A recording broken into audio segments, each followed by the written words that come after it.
sure most of you have heard of the deep web, the dark underbelly of the internet, and are intrigued by what can be out there or the stories that you hear.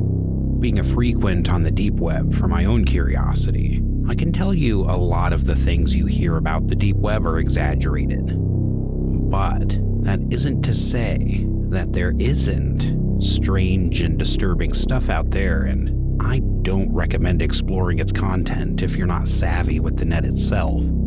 I myself have explored the deep web for research purposes, and I had even taken to ordering stuff from there. But that was a mistake I won't be making again, as one such order I placed, even for me, somebody that's not easily scared, left me freaked out and looking at the world entirely differently. When it comes to ordering things off of the deep web, you can order things you've probably heard about, for instance, like drugs or exotic animals, illegal firearms, and so on, but something you may not have heard of. And if you search the right places, you can order mystery boxes. Mystery boxes are as they sound, and put simply, anonymous and untraceable boxes you can order online with cryptocurrency, ranging from hundreds to thousands of dollars. I wanted to try this out. I wanted to order myself a mystery box and see for myself firsthand what I would unearth from an anonymous source. So one night, I took to ordering myself my first box. I was a bit nervous with having ordered it to my own address, instantly regretting that decision and wishing I'd ordered it to a Dropbox. But it was already done, and now all I could do was wait. Within a week, I was home one afternoon when my doorbell rang, and then there was a knock at the door. When I reached the door looking out, I couldn't see anyone, and as I opened the door, I looked down, and at my feet was a box. A rush of excitement came over me, as I knew what that was. I picked it up and headed back inside, eager to see what was in it. Firstly, I examined the box. It looked like a standard parcel. Not wanting to waste any more time, I began opening it. As I pulled back the cardboard to reveal what was inside, and it was pure garbage. Literally a pack of playing cards, a latex mask with a ball gag, and a pair of handcuffs, along with some small clear bottle that contained some sort of cheap perfume. To say I was disappointed was an understatement. I had paid and received what was basically a cheap sex box, which I threw straight into the trash. You may think that would have been my first and last mystery box order, but this only made me want to look again and place another order. Stupid for not learning my lesson the first time, I know. I decided I would again explore and find another box, this time for a higher price, hoping to find something more. And I can't even tell you what I was expecting. I don't know, something thrilling, I guess. So that evening, I sat there searching for hours as I placed my second order for a mystery box. The next few days, I was thinking about how disappointed I was regarding the first box, and had it in my head that if the second one was again a dud, I'd be done ordering these boxes and could safely say it was all bullshit. Then one late afternoon, the day came where this new mystery box was delivered. I was upstairs on my computer when I heard the doorbell ring. I made my way downstairs to answer, and as I looked out, all I could see and hear was the heavy rain pouring. Opening the door, just like the last, there was a box on the floor of my porch. Only this time, this one looked instantly different. As I picked it up, it was a larger box with more weight behind it and was covered in straps of black tape. I shut the door, bringing in the box, setting it down on my table. Examining this box, it was dirty. The tape sealing it shut was making it difficult to get into. I grabbed a knife to cut away the tape, eagerly trying to get into it. When I finally managed to get most of the tape off, I pulled the knife across the center of the box, opening it up. As I pulled back on the cardboard, I was instantly hit with a putrid, sour odor. I pulled my head back as far as I could without falling over. It just smelled awful, like the smell of gone-off, stale cheesed milk. Holding a towel over my mouth and nose, I looked inside the box, and the contents was wrapped up in something with a note attached to the top that read, "Wear gloves." Instantly, this freaked me out. The smell, the note telling me to wear gloves? I thought, what the hell could be in there? I did what the note said though, and I applied gloves. Moving the note, I slowly pulled back at the sheet containing the contents of the box. As I pulled it out, I placed it on the table and could now see it was a dirty baby blanket. Peeling back the corners opening the blanket, I saw what was inside. There were 3 items inside. First, I saw what the awful smell was coming from. There was a baby's bottle, which was full of disgusting, yellowy brown liquid that made me gag and my eyes water. The smell was awful. I carefully picked it up and moved it over to my sink. As I returned to the box, the second item was a big doll. Not a normal doll, but one of those Russian nesting dolls that contained a doll within a doll. Matryoshka dolls, as they're known. As I picked it up, I noticed the outside doll was cracked and that there was something rattling on the inside. I didn't know if it was a broken doll inside or not, but I began opening it to find out. As I pried open the outer doll, another fell out. As I opened the next, the dolls became smaller and smaller until I was at the last doll. It was still rattling, and it wasn't broke. There was something inside. Sweating to know what, I pried that open, and as I poured out its contents, realizing what it was, a ball of fear built in my stomach. What I'd poured across my table was a collection of human teeth. My heart raced, feeling physically sick. I didn't know what to do.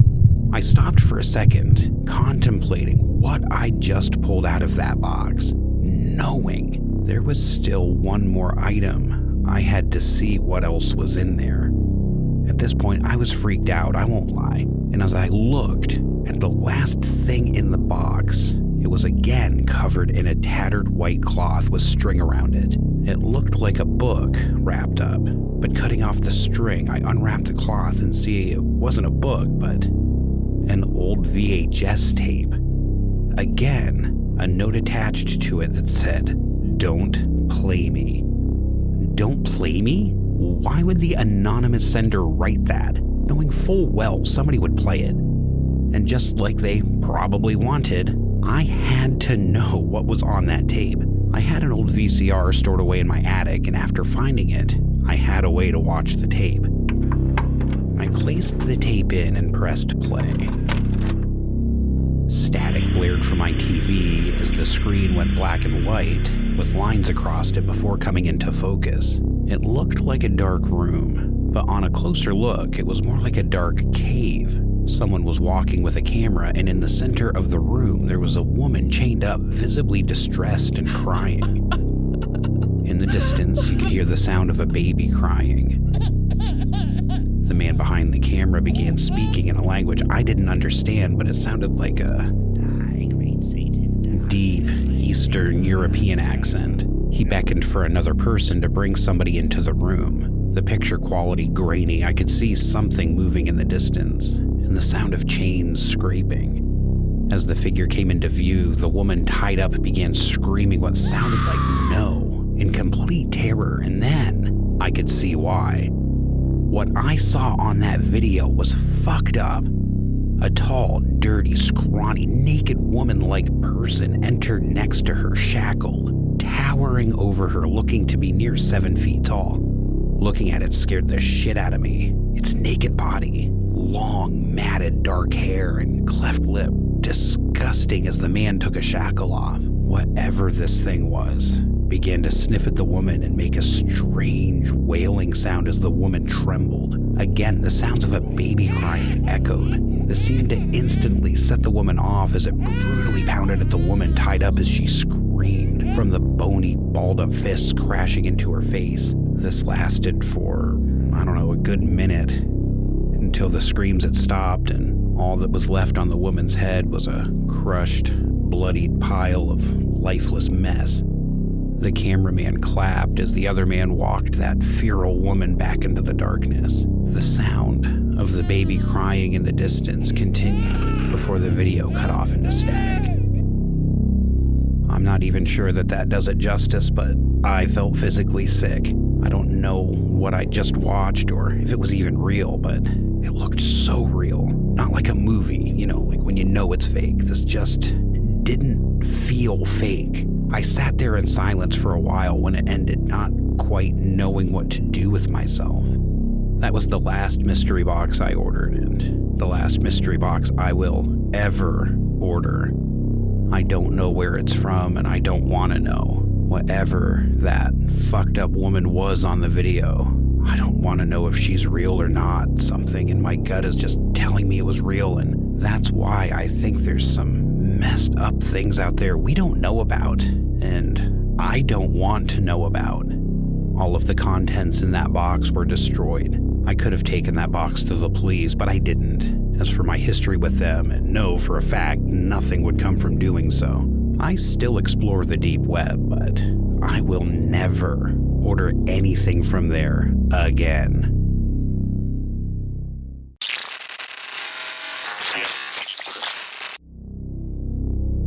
If you're here listening to this experience of mine, I'm sure that you're already familiar with what the deep web is. But if you're not, parts of that will be covered later. But to begin this encounter I had with the deep web is something that still makes me sick today.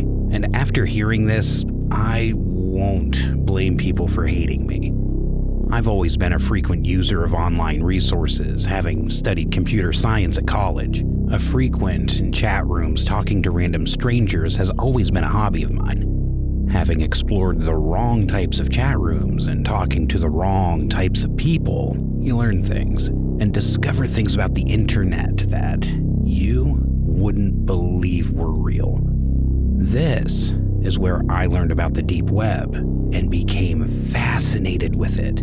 I spent most of my nights on the web. I'm pretty much a night owl and I don't sleep the best. I had a job with mainly evening work, but the occasional shift pattern, and this is where my story fits in. I worked full-time at a restaurant. My shifts would normally consist of evenings. It was a job I needed at the time to pay the bills, but in all honesty, I did not enjoy going. This wasn't because of the job itself, more so because of a colleague I worked with, my supervisor to be exact. He was a complete asshole and pretty much had it in for me, always picking on me and degrading me in front of others. To him, I couldn't do anything right. One shift, I was 5 minutes late because of an unexpected accident causing some traffic. He deducted me a half hour's pay for being 5 minutes late. I'd be doing the job, and if I ever asked a colleague for help, he'd ridicule me, calling me useless. Even if I was busy and needed a hand with tables, he would often pick me to do the worst tasks, from scrubbing the toilets and cleaning up shit, not often ever picking anyone else, just me. So, after months of putting up with this, one night I had had enough.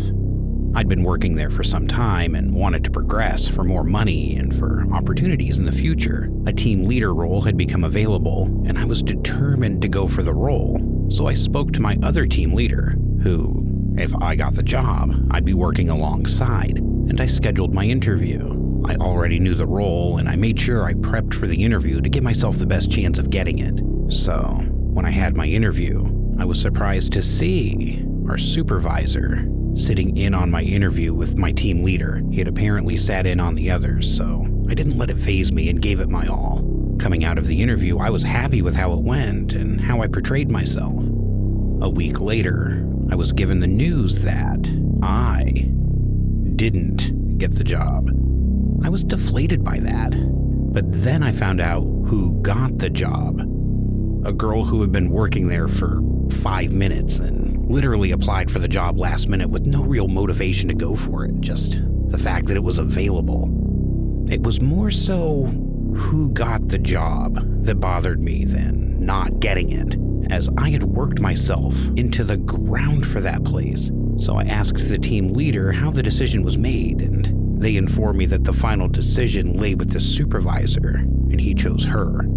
I was so angry with this, as I knew he had it in for me. I decided I'd had enough and decided to ask the supervisor, in a respectable way, why that decision was made, and if there was an issue with me. It was there. I'd had enough of being treated like shit, and he said he didn't need to give me any feedback, and that I'm lucky I hadn't been fired just for being me and to get out of his face. The way he spoke to me enraged me, and upon leaving that night, I had so much anger in me. I don't think I'd ever felt like that before. So that night, I was online looking for people to talk and to rant to and vent my frustrations, And I started speaking to a person that I'd spoke to many times before on a dodgy chat room I frequented on the deep web. We'd discussed lots of things, including the contents of the deep web that we had both explored before. I was telling him how angry I was and how I hated my supervisor and how I wished I could just get revenge on him. And that's when the person replied, "What kind of revenge?" I was taken by surprise by the question, but thinking about it, I replied, "Something to teach him a lesson and have him feel the pain that he puts other people through." And the person replied, "Well, you can." Not gonna lie, I was curious about what he meant. Then a second message popped up. "You know where to look." And following that, a link was sent to me through the chat.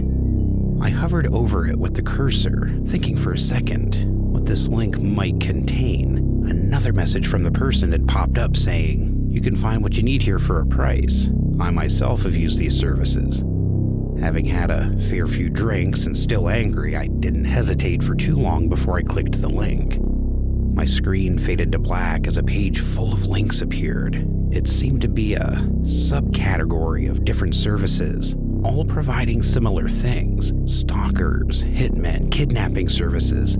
I was angry, but I didn't want the guy killed, or much as I wouldn't mind it happening, I didn't want him to go missing. So I began to sweat seeing some of these services. Then one caught my eye. It was very vague, but its description stated all that I was looking for, pretty much along the lines of looking for revenge, looking to have someone dealt with and to pay for what they've done, but live to tell the story. It stated, "Let us help. Let us bring the rain." The link seemed to be called Rain on Them. I dug a little deeper and couldn't really see what the services entailed. There was just a submission page where it asked for the person's details you wanted to submit and a payment service where it cost money or Bitcoin in which you could pay either way for the services. Being drunk at the time, emotions took over me and I entered the supervisor's details: name, age, location. I hovered over the submission button for a second before clicking and willingly paying the fee. The details disappeared and then a message popped up saying thank you for your submission and for acquiring our services. They'd be in touch soon. Before fading, I sat there for a few minutes contemplating what I had just done, as I didn't fully know what I just signed up for. I went back to speak with the guy from the chat and maybe ask him about this specific service, but he was gone. Calling it a night, I decided to sleep off my drunken emotional state, feeling instant regret for what I had just done and paid for. A few days later, and nothing had happened. I went to work as usual and my supervisor was still there, seemingly okay, albeit he'd left me alone and didn't bother me on those days. In fact, it seemed after our last talk he was kind of avoiding me, which was fine by me. But I began to worry about what I'd paid for, what was going to happen, even to the point I was hoping that I'd just been scammed out of the money and nothing was even going to happen. Then a week after the night I had submitted the details online, I arrived at work. As soon as I walked in, I could see the atmosphere was different. Everyone looked shook up. I asked my coworker what was up, and what they told me made me feel physically sick. They asked me if I'd heard about what happened to my supervisor. We'll call him Frank for confidentiality reasons, which I obviously hadn't, and I then noticed he was nowhere to be seen. My coworker then told me he was brutally attacked the night before across the street as he was leaving work. Attacked to the point he was unrecognizable and was laying in the hospital with severe burns. I couldn't believe what I was hearing. I suddenly felt a shower of guilt build up inside of me, wondering, Could it actually have been me that caused this? I faked being sick that evening and rushed home, logging onto my desktop. And as soon as I did, a message appeared on my computer containing a link. I clicked it, and it read, "Here's your personal video. We hope you enjoy how we have dealt with Frank. He will never be the same again." Accompanying this message was a video stream. My heart racing as I processed what I just read. My fingers trembled as I clicked it. It started dark, with clearly somebody hiding as my supervisor came into view leaving a bar. They followed him. It cut to another night when he was arriving home and entered his house. These people were stalking him for days. Then it cut to him leaving work alone at night as he crossed the road. Then coming into view, there were 3 figures wearing white, faceless masks with hoods on. They quickly all approached Frank as he headed for his car, the cameraman following behind. Of course, blindsided and surprised, Frank began to shout as the figures wrestled him to the ground, covering his mouth, placing him on his knees and holding his arms. The person holding the camera stood in front of him as the men beat down on him. Holding him up, you could see the fear in his eyes. Then without any warning, the person holding the camera threw something into Frank's face, and the screams were haunting. They filmed as he rolled around on the ground, screaming in agony, not before prying his hands away, and the sight will haunt me forever. Filming the skin burning and melting on his face as he shrieked in excruciating pain. The video cut off, and I threw up, feeling so guilty for what I'd just seen, realizing I was the cause of this. I'd actually paid for an acid attack. No matter how poorly he treated me at work, I would never wish that upon anyone. I, to this day, have not forgiven myself for what I stupidly did. It's a secret that eats away at me, and I don't blame anyone for hating me. I acted of raw emotion, which you should never do. Anyone in my position, don't go looking for these things on the dark web. The consequences just aren't worth it. I ruined someone's life, and now I have to live with my fucked up actions. Just a quick one, guys. Thank you for listening. I hope you enjoyed these disturbing stories. Why don't you comment down below which one would have terrified you the most if it were you in that situation? Also, don't forget to subscribe just over to the left and look out for plenty more upcoming content by hitting that bell button. If you can, like, comment, and share. It really helps us out, and I really appreciate it a lot, you guys. Let us know what story subjects you'd be interested in hearing soon in upcoming videos. And thanks again. Take care out there, and remember, fear lies within.